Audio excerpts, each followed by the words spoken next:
Let every go signal remind you that you do go farther with Signal gasoline. The Signal Oil Program. The Signal Oil Company and your neighborhood Signal dealer bring you another curious story by The Whistler. Tonight, 2 for the money.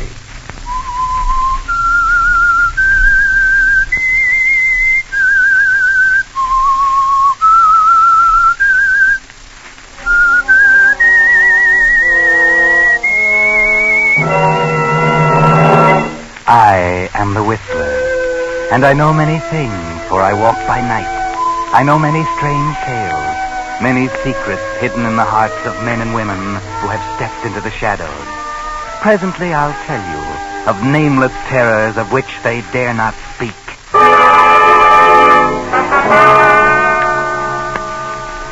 As New Year's Day 1945 draws to a close, the Signal Oil Company joins 1,800 Signal gasoline dealers in hoping that the coming year will be a good one for you and for your car, too. During 1944, 150,000 cars wore out each month, 1 out of every 12 on the road. So yours has been a pretty lucky car so far. But it'll take more than luck alone to make today's cars last out the duration. It'll take thorough, conscientious servicing of every part. And no one gives more conscientious service than your neighborhood Signal gasoline dealer. Being in business for himself, he naturally has more incentive to do a better job. The kind of job that will keep you his satisfied customer. Later in the program, I want to tell you about several outstanding Signal services. For each one is designed to do for your car the thing you want most today. To help it go farther. But now, The Whistler.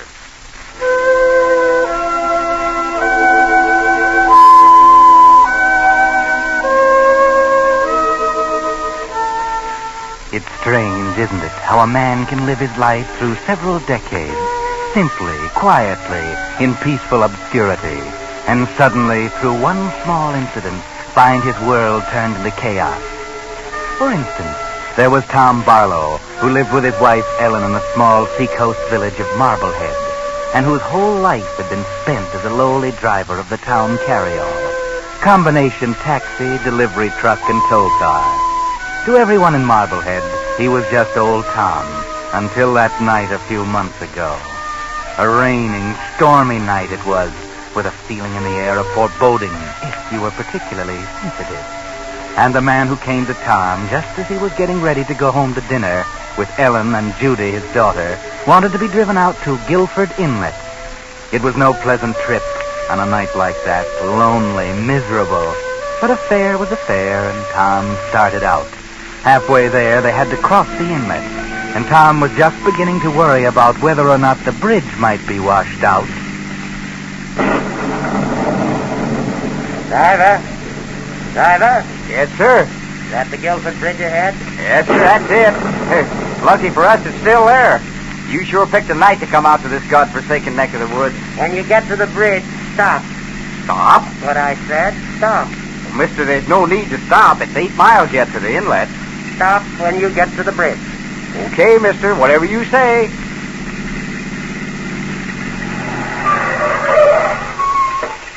How much do I owe you?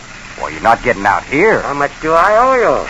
$1.50, but look, mister. Yeah, $2. Keep the change. You're crazy, mister. There isn't a house within 8 miles of here. I like walking. But, mister, I'm not going to leave you out on this bridge alone. Good night.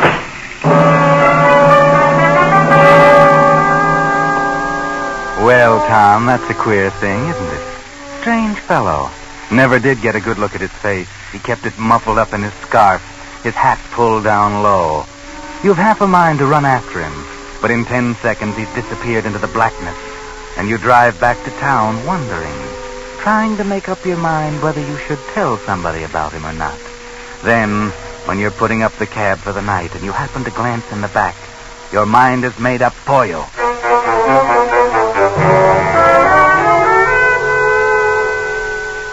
That's just what I told him, Sheriff. I said, I'm not going to leave you out on this bridge alone. Mm-hmm. What time was that, Tom? Oh, about 2 hours ago, 9 o'clock. I tried to argue with him, Sheriff, but he just wouldn't listen. Okay, what happened then? Well, then I came on back to the garage, and when I was cleaning out the back of my cab, I found this package. Package? What package? This package right here. What I came to see you about. Here, look for yourself. Cash, $25,000. I thought I'd better turn it in quick. Well, I'll be... Hey, Tom, listen. Huh? You left this man on Guilford Bridge 2 hours ago? Yeah, that's right. 9 o'clock. Sure was a queer bird, Sheriff. Had a muffler over half of his face. Could hardly hear him talk. I said to him... Sergeant, get out the car. Get 5 men. We're going to Guilford Bridge.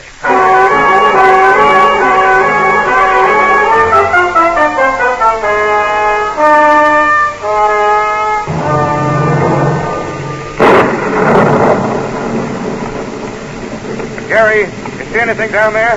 Nothing here, Chief. Well, it's the spot where I left him, Sheriff. Right here. Hey, Chief, look. Yeah? I found this coat and hat under the bridge. Hey, Eddie, put your flashlight over here.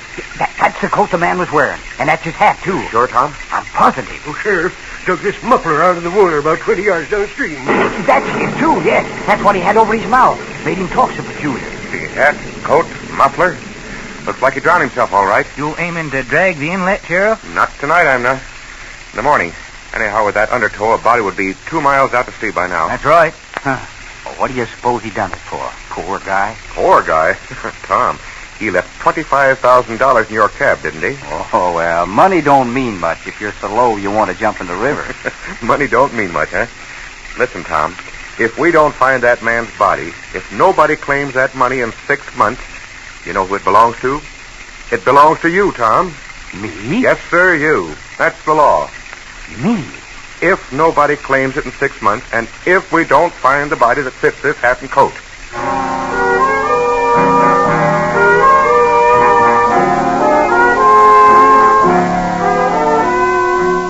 Well, Tom, that's quite a stroke of luck, isn't it? Imagine, $25,000. More than you've ever dreamed of. And it's yours. Almost. You stand on the bridge and gaze into the dark water below and wonder about your strange passenger. But perhaps you wouldn't wonder if you could see something happening in a lonely house 8 miles away at Guilford Inlet. Who's there? I'm asking 2 questions. Let me in. Who is it? Well, Mrs. Wilmey, so you don't recognize me. And after I've paid your salary, kept you living here all these years. Mr. Ben. Yes, it's me, and don't stand there gawking. Let me in and close the door and make some hot coffee. I'm frozen to the bone. Of course. Of course. Same dismal old place. Mr. Ben, where's your hat and coat? You're soaking wet, Mr. Ben. Where's your hat and coat? You're soaking wet, Mr. Ben. Hey, heaven, woman, can't you say anything better than that? 20 years, and I come home to, where's your hat and coat, Mr. Ben? Mrs. Wilmey, you're still a fool. Yes, sir. I'll get the coffee. Wait a minute. Yes, sir. You still go down to the village every day and gossip like a fishwife? Well, sir, Stop stirring me. Now, listen. While I'm here, you keep away from the village, you understand? Order your groceries by phone, if this morgue still has a phone. Oh, no, sir. Not since you left. Barlow Manor's all boarded up, except in my room. All the better. You'll have the delivery sent once a month then. Nobody's to know that I've come back to Guilford. Is that clear? No one. Yes, sir. If you want coffee... Mrs. Wilmey, for the love of heaven, stop fluttering. Yes, sir. Oh, me. Nothing changed. You're still afraid of me, aren't you? Aren't you? Yes, sir. Yes, sir. Oh, please, sir. Go get the coffee. Yes, sir. No, wait. My brother Tom, he still drives that taxi of his, I suppose? Oh, yes. They say down in the village. Never mind your fool gossip. Still driving a taxi after 20 years. Mr. Happy-go-lucky. Everybody loves good old Tom. Don't they, Mrs. Wilmot? Oh, yes. He's such a cheerful man. And his wife, Ellen... Get out of here. Just out. Go get the coffee. And don't you babble about Ellen Barlow, you understand? Don't you ever babble to me about Ellen Barlow.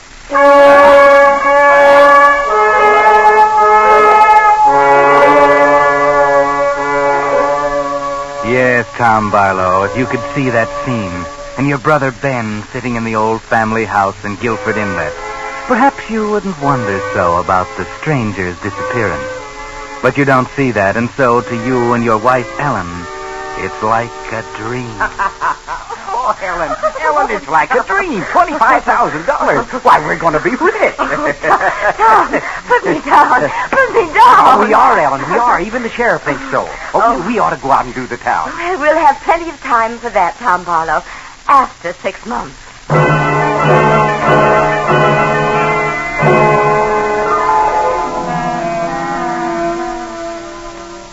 Wilmy. Mrs. Wilmy. I'm coming, sir. I'm coming. I was just bringing your tea things. Oh, never mind the tea things. Where's my tonic? Heart's pounding like a trip hammer. Right here, sir, on the tray. Where's the afternoon paper? Here you are, sir. But there's nothing new about Mr. Tom and the money. Who asked you that? Well, Mrs. Wilmy, you're nosy, aren't you? Oh, please, Mr. Ben. Oh, stop that sniveling. You're nosy, Mrs. Wilmy, but you are a good housekeeper. Well, I do Be try. quiet. I feel like talking. Yes. Pour the tea. No, don't stand up. Sit down here by me. Very We're well. going to chat, Mrs. Wilmy. I'm expecting a business friend of mine today at 5 sharp, a Mr. Peterson. Uh-huh. He's going to do something for me. Yes, sir. But you and I will chat until he arrives. Yes, sir. Lemon and 2 sugars, sir. Well. So you remember after all these years, huh? That's nice. Mrs. Wilmy, I'm a very rich man. I made a good deal of money in the city. Yes, sir. And I remembered you in my will. Oh, thank you, sir. Be quiet. You'll be well off when I die, Mrs. Wilmy. Very well off. That's why I think you'll keep your mouth closed about lots of things. Oh, I never... I feel like talking. Mrs. Wilmy, did you read that they haven't found the body yet of the man who left the money in my brother's taxi? Oh, yes. They've been dragging me in it for weeks, sir. They can drag for years. They won't ever find the body. You know why, Mrs. Wilmy? Because I am the body. Oh, Mr. Ben. Sure, I'm the body. I left that $25,000 in Tom's cab. I wanted him to find it. I put it there. But, Mr. Ben... I'm going to break Tom Barlow. You watch. Please don't tell me. I don't want to know. 6 months he'll wait, thinking he's rich every day more certain. He'll be building air castles. You watch. I know Tom. He won't wait for 6 months. Fools around here lend him money on speculation. He'll get in deep. You watch. Tom, happy-go-lucky. Always said he could get along without money. Married Ellen on a shoestring. Shoestring? And I could have given her everything. I could have given her clothes, a house in the city. You mustn't tell me, please. Don't. They're happy-go-lucky. I can just hear him now. Money isn't everything. Money only causes trouble. Married Ellen on a shoestring. Well, this time he'll find out what money can do.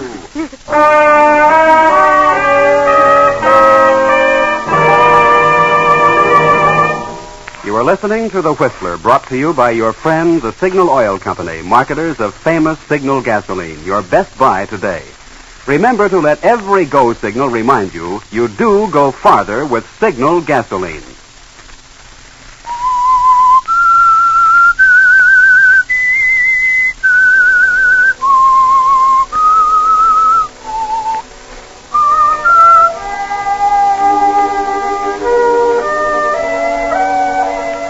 And now the pattern is clear. Ben Barlow, after 20 years, is planning to extract his revenge for his brother Tom's marrying the woman he loved. He's planning to ruin his brother with the promise of the money he found, and then snatch it away at the last moment. And Tom, good old Tom, seems to be falling into the trap slowly, reluctantly, happily. Oh, now, fellas, money isn't everything. We'll see if you say that when you get to 25,000. I will. He's got 4 months to go yet. No use sense counting his chickens. The money's as good as in the bank. Been 8 weeks now. Nobody's claimed it. And what do you expect going to claim it anyhow? A ghost? Hey, Tom, I hear you and Ellen and the kid are planning a trip to New York. See all the shows. Huh? Well, maybe. Well, all I can say is if anybody deserves that money, it's Tom Barlow. Tom, we're with you. Well, thanks. Any person in the village won't be counting the days till 6 months is up.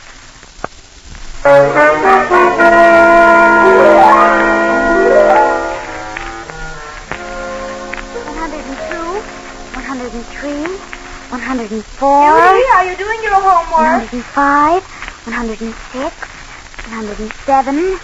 107 days, Pa, and we'll be rich. Judy, I told you not to talk about that money. Oh, now leave her be, Ellen. It don't hurt thinking about it. Oh, Tom, can't you see what I mean? Can't you understand? We've always been happy, Tom, the three of us, without too much money. And now Of course we have. And that's why I want you and Judy to have everything in the world. Why, you don't think I want the money for myself. Tom, listen. Let's withdraw our claim. Let's forget all about the money. What do you say? Tell the sheriff to give it to charity or something. Will you, Tom? Will you? Ma, are you crazy? Oh, she's teasing you, Judy. I'm not teasing.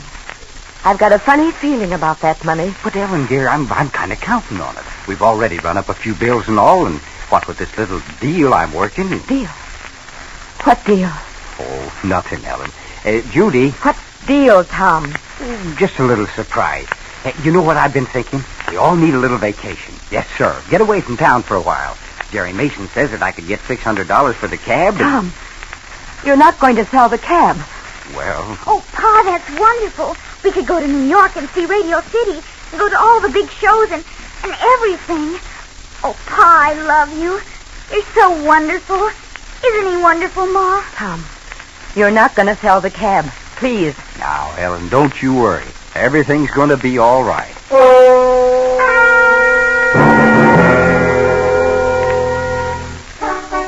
Yes, everything's going to be all right now, isn't it, Tom? You're getting more certain of it every day. It's been 4 months now, and you've almost forgotten about the stranger. But he hasn't forgotten about you, Tom. Oh, you stole the cab, Mrs. Wilmer. Yes, sir. Good. And now what about this man Peterson? Well, sir, Mr. Peterson said that everything was going the way you wanted, sir. That's fine. Good man, Peterson. Real good man. What else? What, sir? What else? Well, sir... Come on, out with it. Well, sir, there's talk around that Mr. Tom and... For the love of heaven, woman, will you go on? You told me never to mention Mrs. Barlow's name, sir. What about Mrs. Barlow? She and Mr. Tom aren't getting along so well. Good. So they're not getting along, huh? Now, isn't that too bad? Money isn't everything. You watch, Mrs. Wilmey. He'll probably mortgage the house next. Money isn't everything. You watch. I know, Tom. He'll mortgage the house. And when you find that suicide note... Suicide note? Oh, didn't I tell you, Mrs. Wilmey? You're going to discover a suicide note in Guilford Inlet. And you're going to bring it straight to Sheriff Tompkins.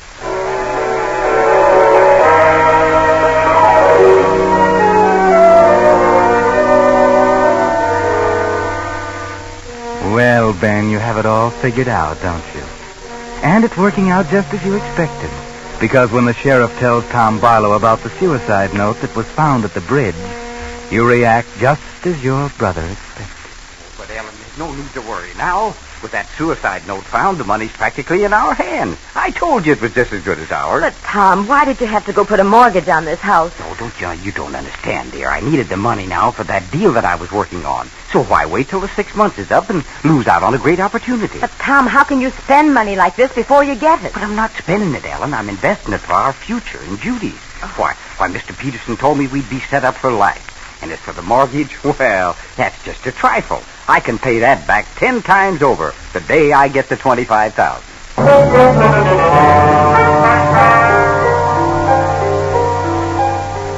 The day you get the $25,000, Tom. The day you get it. Will that day ever come?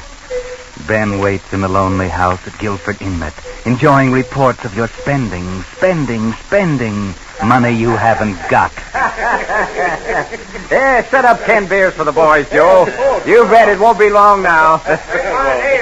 And 1 ale for Jerry. Yes, sir. Oh, hi, Sheriff. What did you have? Tom, I've got to talk to you for a second. Well, sure, Sheriff. What's on your mind? Do you know a man named Peterson? Peterson? Well, I sure do. Come on, have a beer, Sheriff. Have any dealings with him? Well, This is important, Tom. yes, I did. He came to see me with a mighty attractive proposition, and I placed some money in his hands. Very much money? All I could get my hands on.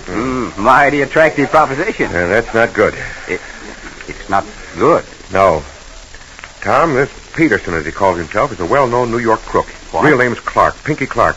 Deals in phony stocks and bonds. No. He's skipped town, and your money's gone with him. Tom, you've been swindled.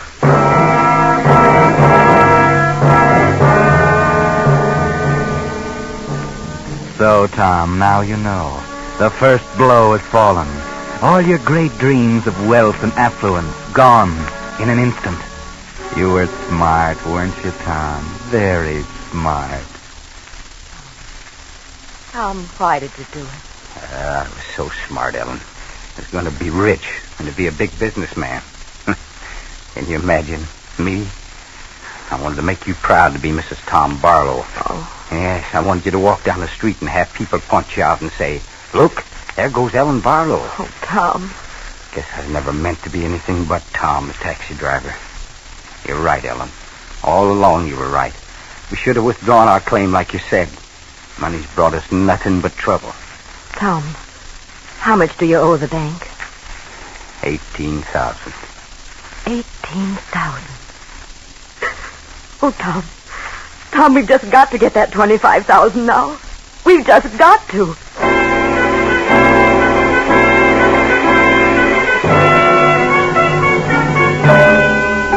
Yes, Tom, your situation is desperate now. You have to get that $25,000 now. It will just about pay off your debt, lift the mortgage on your house, and buy back the taxi. And then the real blow falls. The 6 months is up. It's the night before you're to claim the money, and it's dark and stormy. Another foreboding night like that one 6 months ago. And as you sit by your fireside, you're startled by a knock on the door.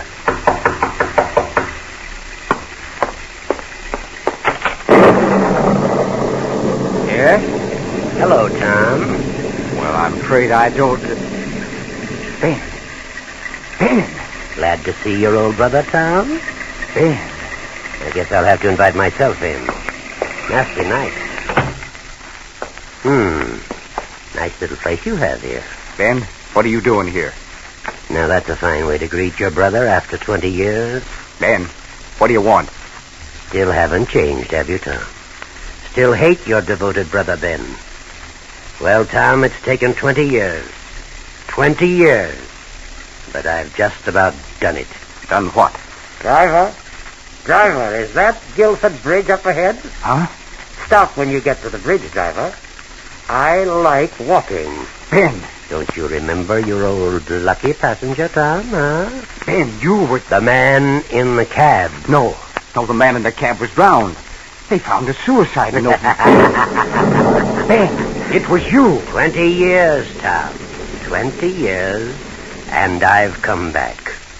So, money isn't everything, Mr. Happy-Go-Lucky. You'll find out, you and Ellen both.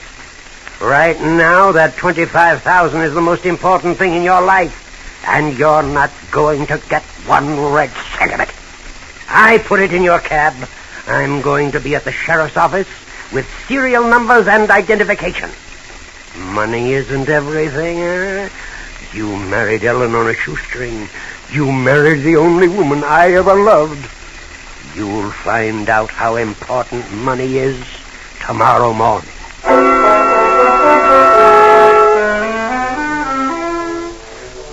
Now you know the whole plot, Tom. Now you know how you stand.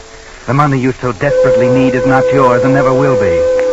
No need even to go down to the sheriff's office tomorrow morning, because Ben will be there ahead of you. Unless, what if Ben didn't show up? What if Ben couldn't show up? Who would know but you? But that's murder you're thinking of, Tom. Murder. You've never done anything or thought anything like that. But tonight you're desperate and you think the whole thing out. It's simple, really. Ben's staying out at Guilford Inlet, alone in that big house. You can borrow the taxi back for a few hours and get out there. Drop his body in the inlet and Yes, he's brought you to this, Tom. He's driven you to murder. A night just like the last time you drove out this way, isn't it, Tom? Stormy, dismal, dangerous. And you're driving faster than you should. You're almost to the bridge, Tom. Watch out. Darn that windshield wiper, I can't. Good Lord, the bridge. It's out.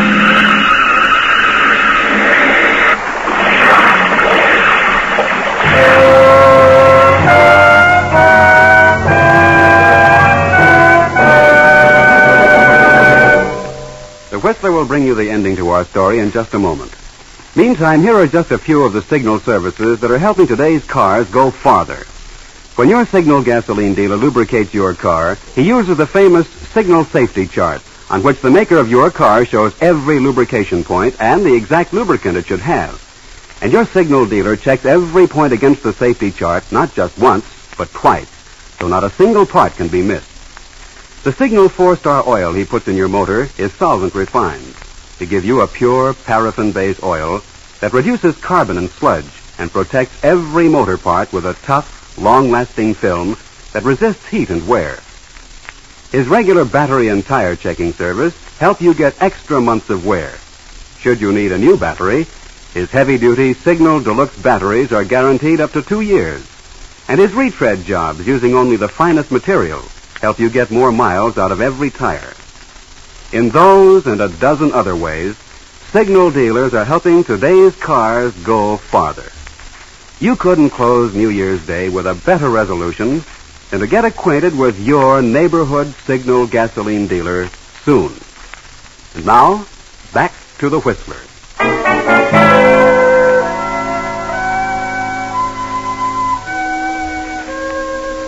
The next morning, a man staggered into the sheriff's office at Marblehead to claim the $25,000. He was battered and bleeding and drenched to the skin, but he was alive and able to take the money and go home to his wife, Ellen. Yes, Tom Barlow was able to jump clear of his car as it crashed through the demolished bridge. He came back to the sheriff's office just because he wanted to make sure. And he was considerably surprised when Ben didn't show up. He found out later why. Because when they pulled his wrecked taxi out of the inlet under Guilford Bridge, they found a body close by in the debris-choked water. Ben Barlow. Ben Barlow, driving the other way in the early dawn to claim the money and complete his revenge, hadn't seen that the bridge was down either until it was too late.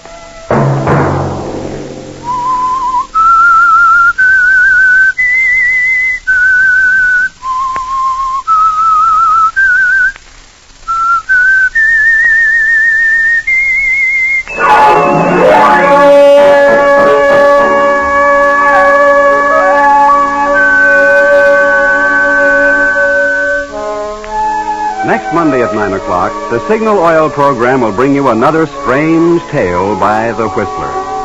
The Whistler is brought to you by the Signal Oil Company, marketers of Signal's famous Go Farther gasoline and motor oil, and by your neighborhood Signal Oil dealer who is at your service daily to keep your car running for the duration. The Signal Oil program, produced by George W. Allen, with story by Louis Pelletier and Jacques Anson Fink, and music by Wilbur Hatch, is transmitted to our troops overseas by the Armed Forces Radio Service. Bob Anderson speaking for your friend, the Signal Oil Company, and suggesting once again that you let every go signal remind you that you do go farther with Signal gasoline. This is CBS, the Columbia Broadcasting System.